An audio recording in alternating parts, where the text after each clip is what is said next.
I'm so embarrassed to tell this story. What's up everyone? Welcome back to my YouTube channel, and if you are new here, my name is Anna. I post queer, quirky content here on this channel each week, and if that's something you're interested in, then don't forget to subscribe to my channel so that you don't miss out on any of my videos.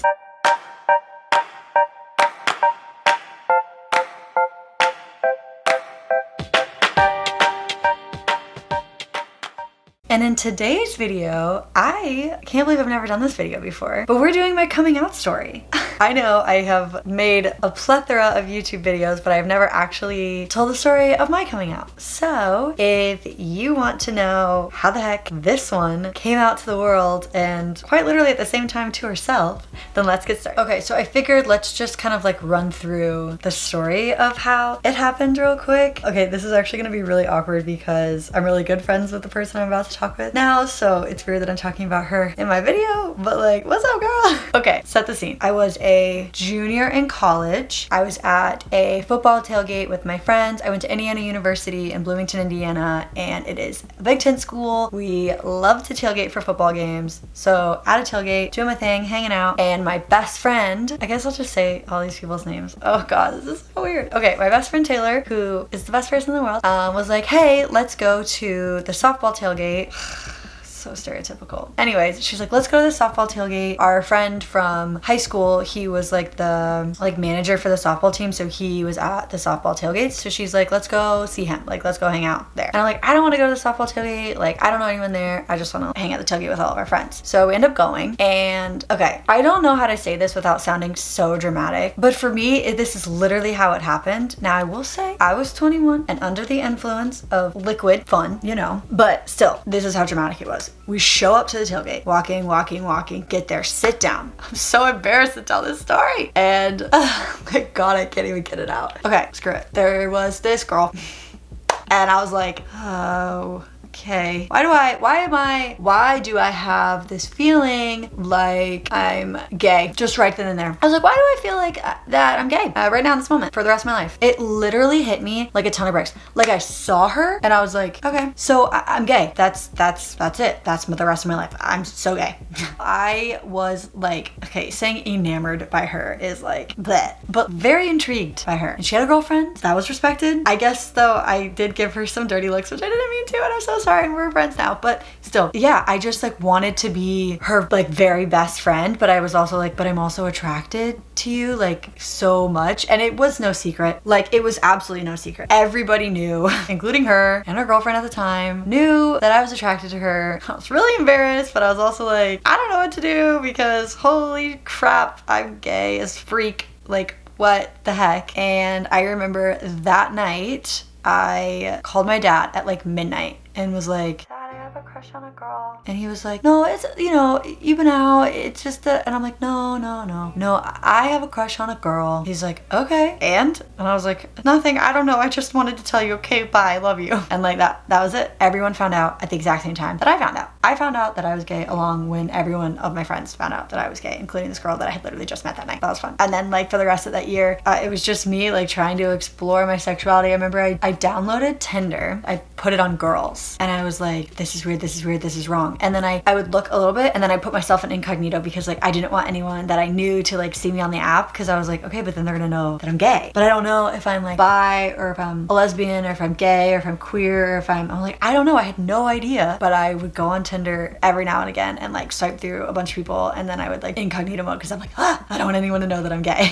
or that I'm like questioning. And then for like a few months after that, I just went through this like heavy, like any possible gay media thing. Like I watched Haley Kyogo's Girls Like Girls music video 700 times. It's probably 701 times to be honest. And then I watched Orange is the New Black. I became so heavily addicted to Ruby Rose. It like was not okay. Like I was convinced that she was going to be my wife, the love of my life. And she is still wifey material, okay? She's perfect, and if only she would ever notice me. But you know what? It's okay. That's fine.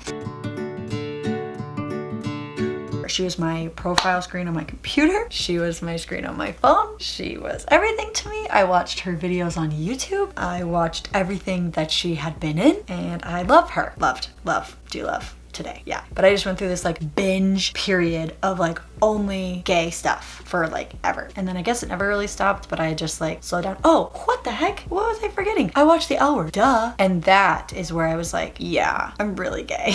Okay, so my friends, like when I told them, they took it, they're my friends. So they supported me 100% and it was like news to all of us, but they ultimately, like, I know they never cared and they don't care to this day, but I think a lot of us were like, okay, Anna, what is this? And a couple of my friends were like, okay, well, maybe it's just that one person. And I'm like, okay, but it's really just not that one person, because now I have dove deep into the realm of being gay and what that could look like. And I never want to look back. So yeah, my friends took it pretty well though. They didn't mind. Like I said, they kind of literally figured out when I did, because it all happened at once. So I didn't ever have to like sit them down and be like, I'm gay. It was just kind of like, okay, you're here with this journey with me. You're seeing this happen with me, and here we go. They handled it pretty well. And my family handled it like fine. My dad handled it fine when I told him, at least over the phone. He didn't really like say much. He was just like, okay, like that's fine, you know, okay. And then my mom did say like, oh, it's just a phase, you know, like girls go through that phase in college, which is really annoying to hear. But also I'm just assuming that it was such a shock to her that she just was like, okay, well, like if you're feeling that way now, like that's fine, but you might not always feel that way. But in reality, I'm always gonna feel this way. And my mom is super supporting of me now. Like she texted me this month, she's like, happy Pride, and she always like sends me rainbow stuff. And no, she's so amazing about it. And my brother could literally care less, like doesn't faze him at all. So I'm very lucky and blessed to have a family that is fully supportive of me, like 110%. Friends are fully supportive of me 110%. I think the only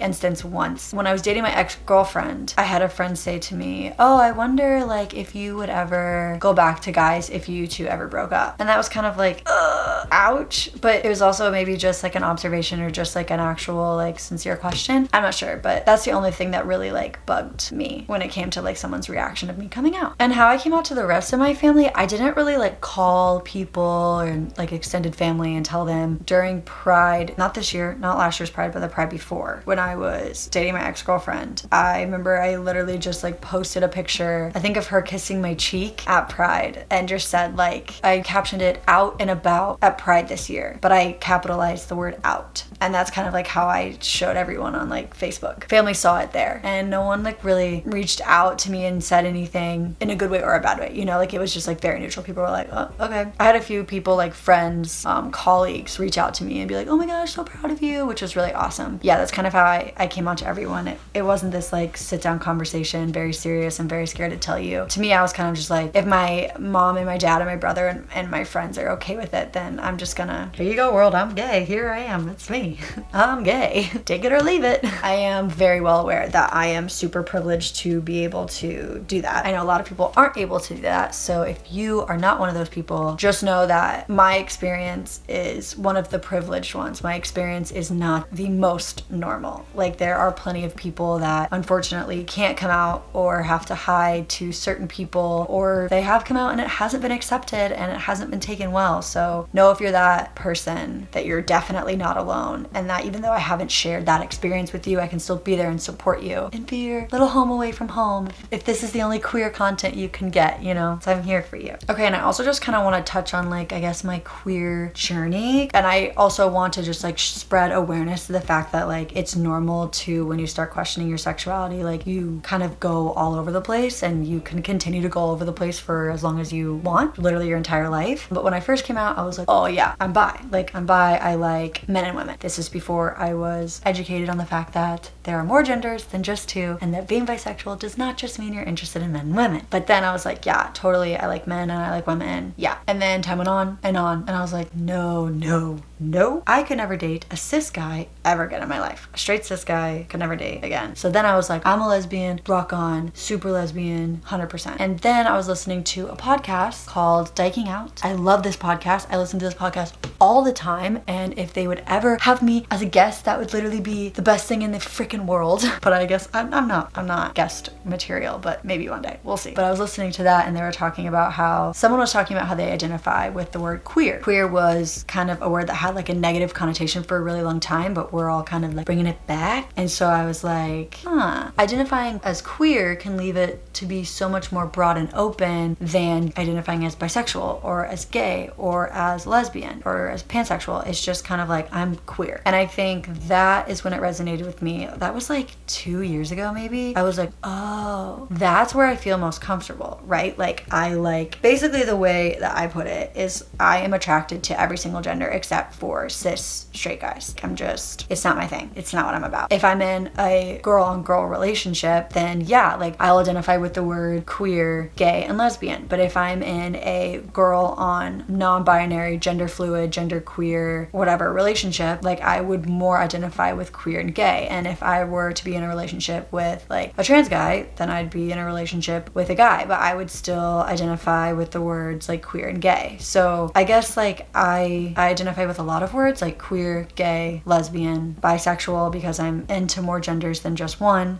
So that's been like a journey that I'm still learning and growing into. And I also think it's super important to know that like you don't have to box yourself into just one, right? I don't have to just say I'm queer and that's it. Like I don't have to just say I'm bisexual and that's it. I just feel like I identify with many labels, and that's okay. Labels are there to help you identify with yourself, not to like box you into one particular thing that you could never explore otherwise. I am very confident in my sexuality now and don't ever think that that will change, but you never know. And I'm not gonna like close myself off to the idea of it ever changing, but I'm very confident in where I stand today with those like labels and identifying words of myself. I'm just gay, okay?